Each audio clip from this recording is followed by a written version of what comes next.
后来，再来这件是花莲学田村的村长郑万华，因为有中国的国籍，互内政部解除职务。日前，伊向花莲县政府提起着诉愿，成功了。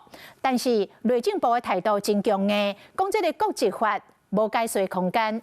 陆委会嘛来解释，讲这个国籍法毋是干那针对着中国的配偶尔，是对每一个国家的配偶拢同款。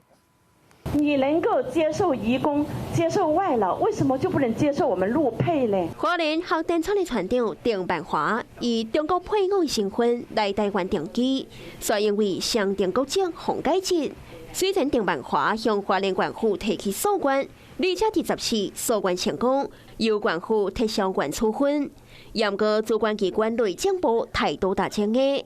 监管认为上定国籍洪改籍的，也有前南岛县的议员苏雪恩，用国籍法硬套在我们身上，对我们非常的不公平。一直怀疑陆配的这样一个忠诚度，我觉得让我不知道如何去应对了。这也不是针对陆配朋友，不允许放弃国籍的国家也蛮多的。民选公职人员禁止有双重国籍，是所有中华民国国民都必须要遵守的法律义务。陆委会讲是依法行政，未来若要修改国籍法，嘛是交予内政部处理。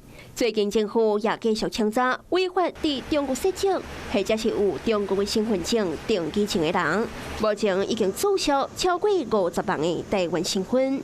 其中包括着捌伫国际比赛亚5车旗的台军队选手李东宪，也有摕到中国的定居证台籍的教师张立泽。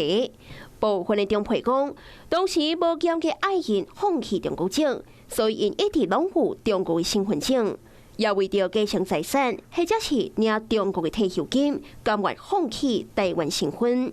有台湾人为着要对中国出境到俄罗斯旅游，去申请一改性的中国护照，政府也取消因的台湾身份。保障陆配的参政权、合法参政权，我们会推出国籍法的修法。现在动脑筋动到国籍法身上，这个社会自然会给予非常高的批判。中配国籍的问题，也搁在卡到调查两岸敏感神经。